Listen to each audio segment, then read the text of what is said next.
Good morning, ladies and gentlemen. Please allow me inform you that for the next 3 weeks, I'll be sharing a sermon every weekend. Remember to check it out. Today, our sermon is entitled When Legacy Aids Destiny. When Legacy Aids Destiny. And our main scripture will come from 1 Samuel chapter 21 verse 9. But before we read our main scripture, I want us to contemplate about these questions. Do you know that we are all destined for greatness?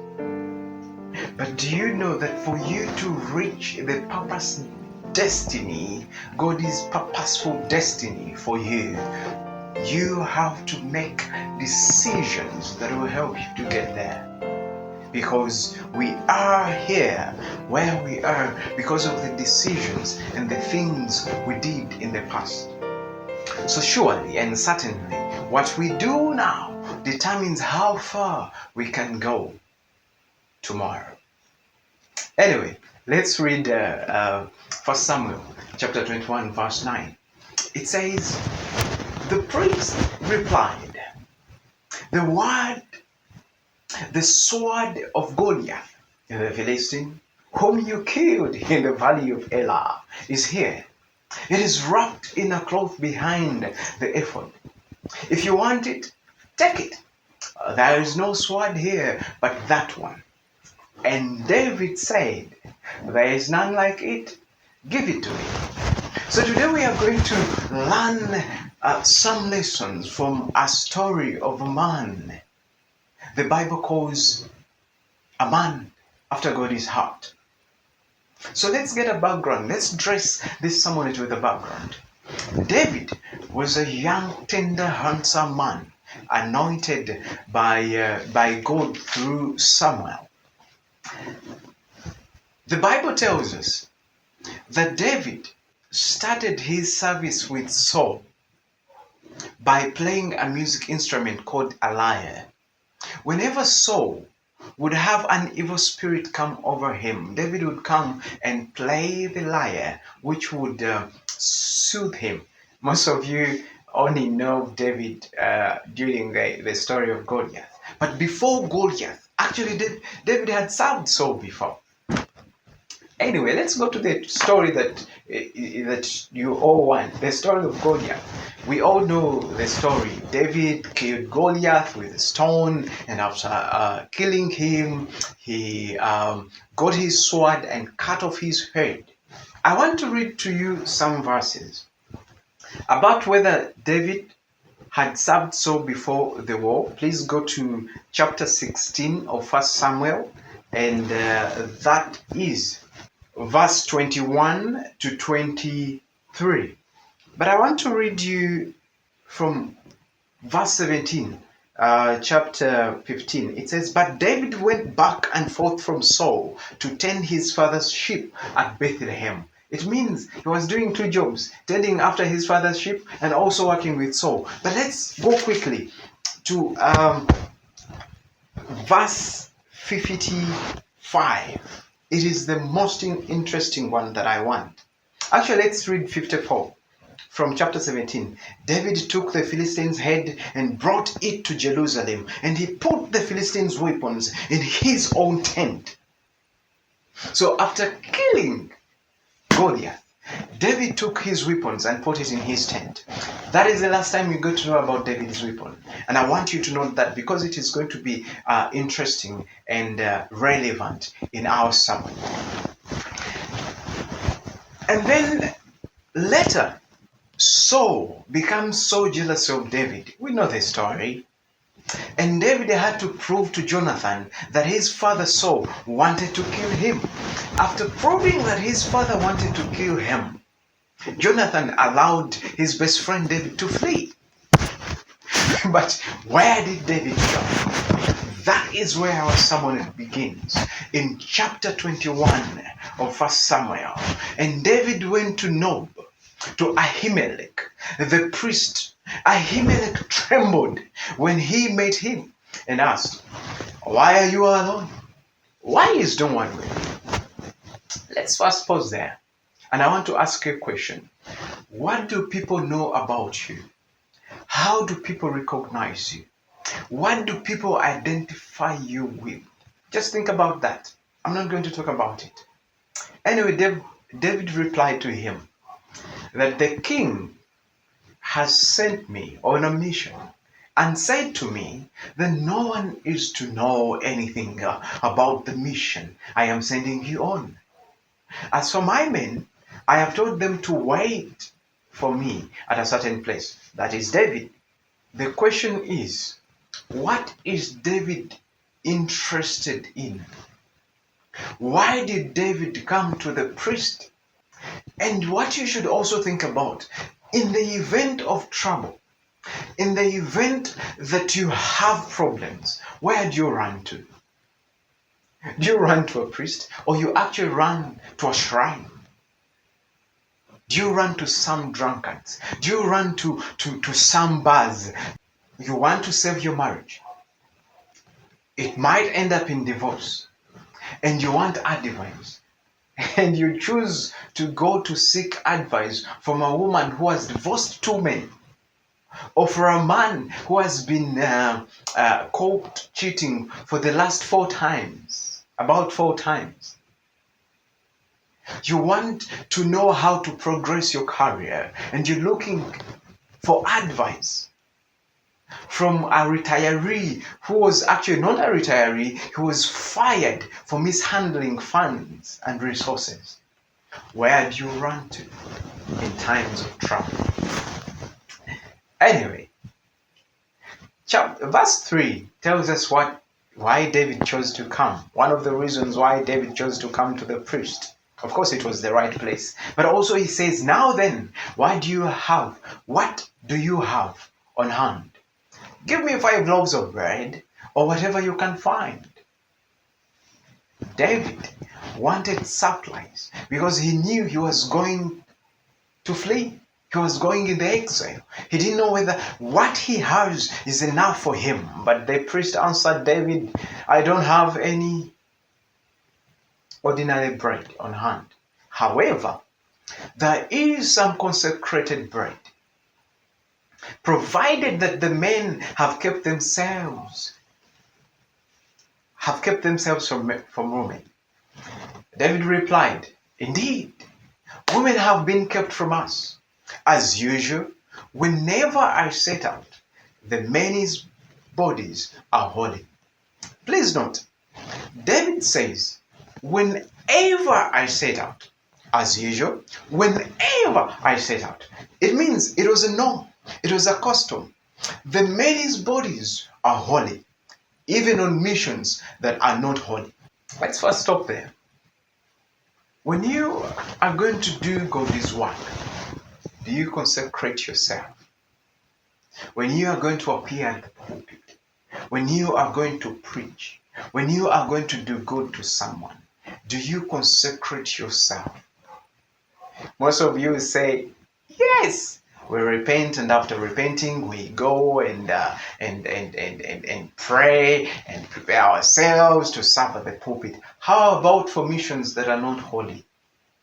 Because David says, as usual, even on missions that were not holy, it occurs to me that if it was David in your workplace, he would consecrate himself for the mission. If it was David going for a visit, going for a family gathering, David would consecrate himself because it is a mission. Do you consecrate your office? Do you consecrate your work? Do you consecrate your office? Do you consecrate any project that has been put in your hands? Do you consecrate your body and mind to do God's mission? For it is God's mission. So the priest gave him consecrated bread. There are few things that I want us to learn from verse 3, 4, and 5. In your dealings, are you believable? If it is you that had gone to the priest and told them the story, would they believe that you're telling the true story? Would they believe that you were actually sent by the king? During your times of trouble, when you go to the people who save you, will they have to first double check? Mind about how you lead your life, whether at work, whether at home, wherever you are. Be always ready to be saved by the holies. Have the moral authority to say, like David, that indeed my men are clean. Indeed, I am clean. To me, he was talking about himself. He was clean and worthy of partaking of holy things. We know that in Leviticus and Exodus, it was an abomination to eat any consecrated thing from the temple, especially bread. It was to be burnt. But here the priest allows to give it to David. He believed him. Anyway, someone asked, but why would he eat something that was forbidden? Jesus explains it in Mark chapter 2, verse 23. Please go and read it for yourself. Why would some things that seem to have been forbidden would be allowed in some circumstances? David, as he was living, he asks this priest, do you have a spear or a sword here? I haven't brought my sword or any other weapon. Because the king's mission was urgent. The priest replied him, the sword of Goliath the Philistine. Here is the gist of our sermon today. Please, if you are about to doze off, do not do that. The priest replied, the sword of Goliath, the Philistine whom you killed in the valley of Elah, is here. It is wrapped in a cloth behind the ephod. If you want it, take it. There is no sword here but that one. And David said, there is none like it. Give it to me. I would want to think that David knew or suspected that this sword was actually kept with the priest. He remembered of something great that he had done that would save him. At least if anyone would not give me a weapon, they would give me the weapon I used. The question is, what is your trial in life? During the times of trouble and when no one seems to believe you, do you have things or people that have got your back? Someone who will say, he did good to me. I thought he is a good person. I don't think he's a bad person. That is a legacy. Something that you did for someone who will put their hand and legacy defends itself. It could be the only chance that you've got to go through the danger zone or tough times. When you are living, when you are working, when you are talking to people, ask yourself, what you do, does it leave a legacy? Can it save you in the future? Could it be the weapon that you use when you are stranded, yet you need to get to your destination? Could it be the weapon that you're looking for and someone will say, the weapon, the sword of Goliath, the Philistine, who you killed in the valley of Elah is here. It is wrapped in the cloth behind the ephod. If you want it, take it. It is the only sword here. Today, I decided to go and visit my pastor, our pastor. And while I was there, I've not asked Mino permission to use this story, but I disclaim and I'll ask him. I'm sure he wouldn't mind.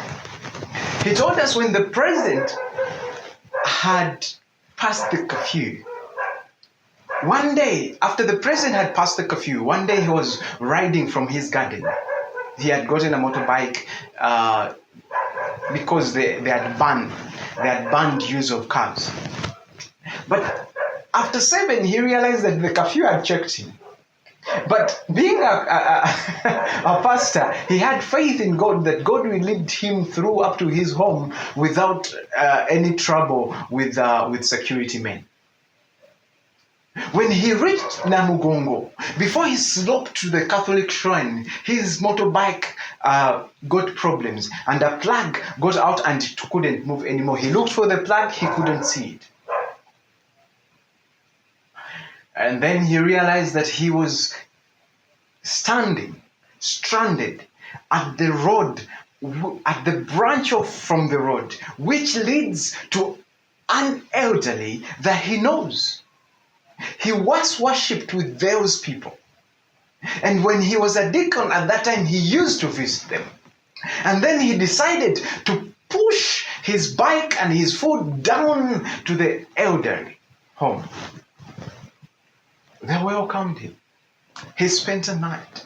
The next day they told him that they caned people. There was a red block before the Catholic shrine and there was a red block before Chariwajala, and they caned people and they imprisoned people. He was going to spend a night.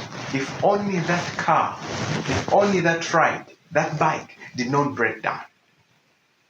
So sometimes God has already predestined you for greatness. But what is your legacy?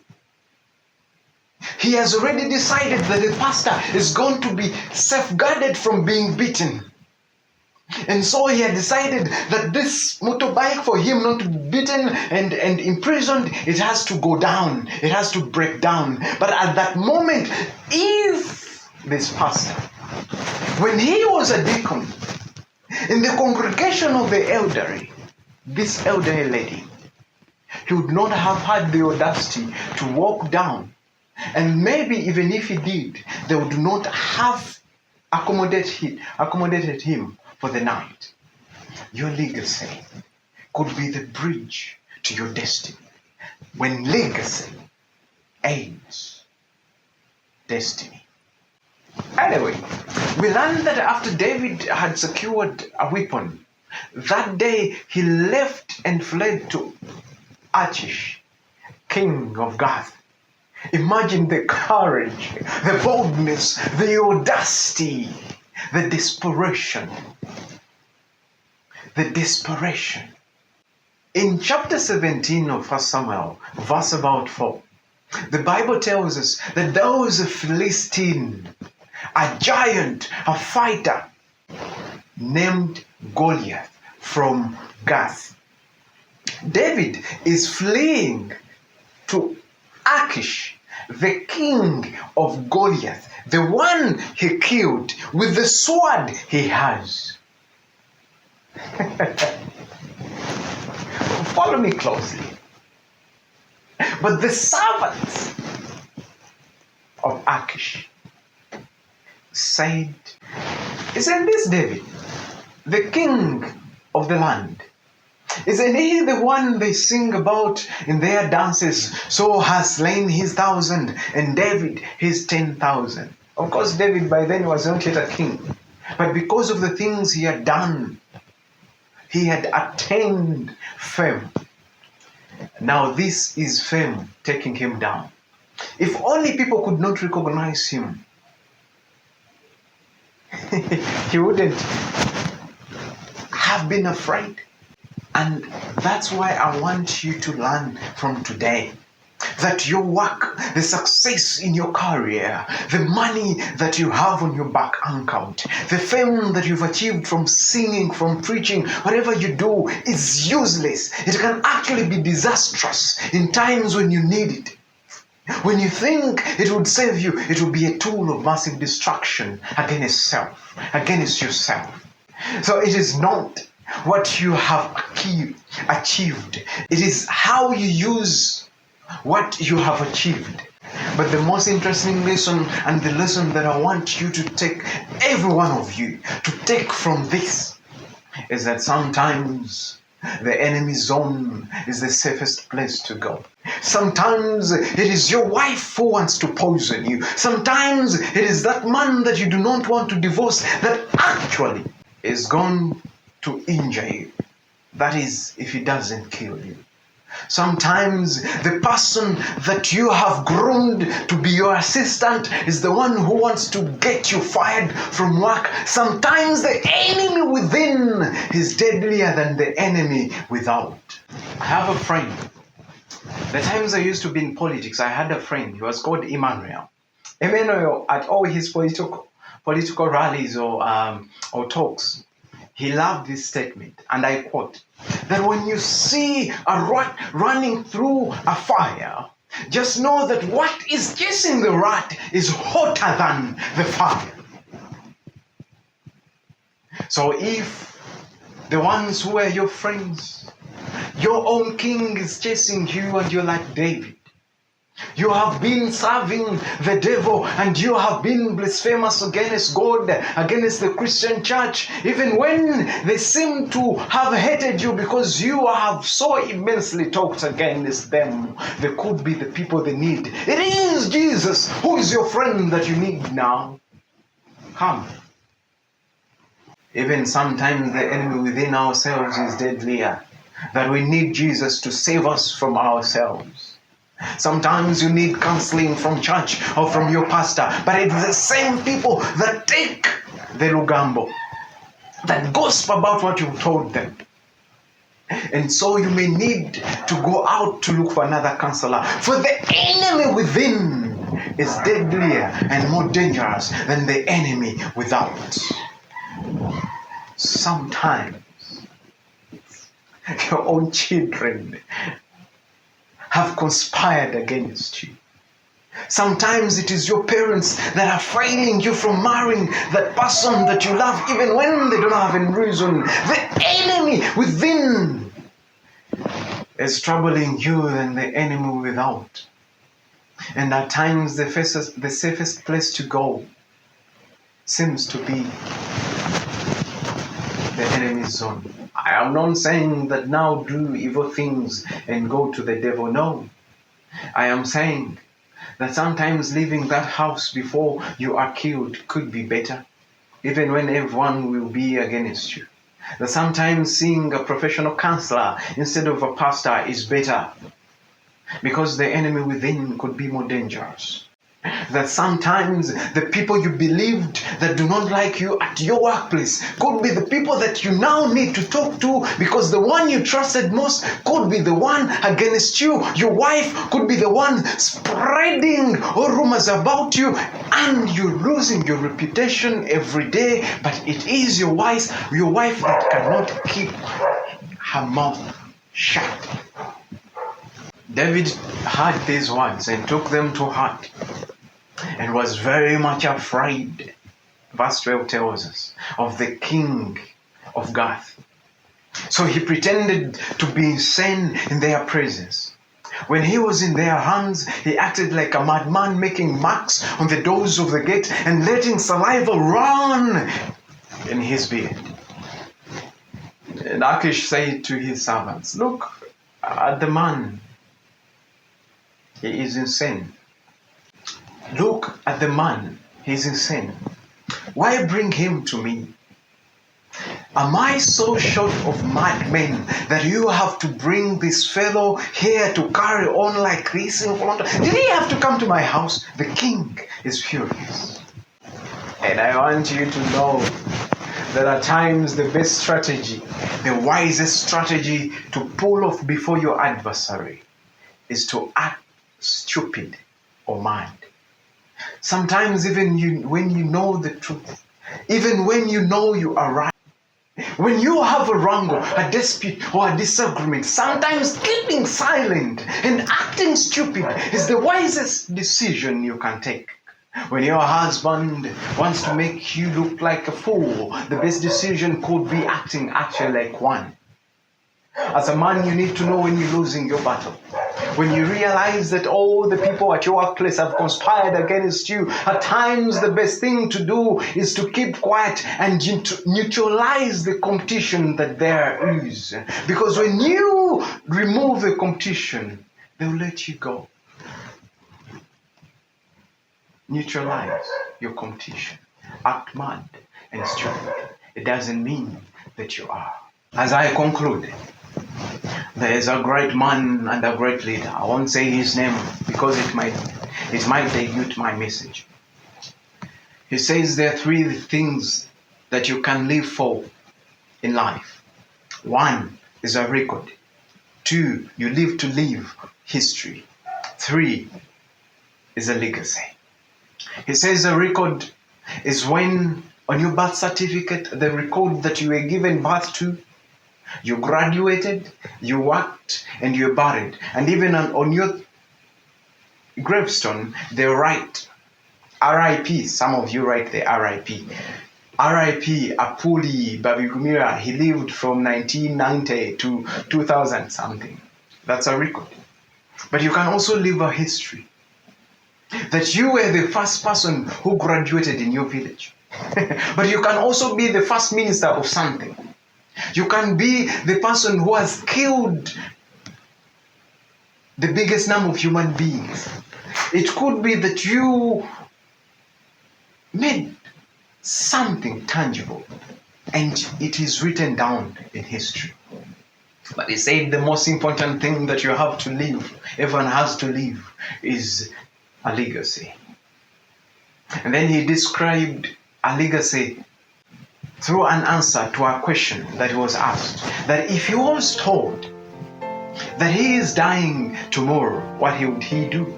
He said, I would plant a tree.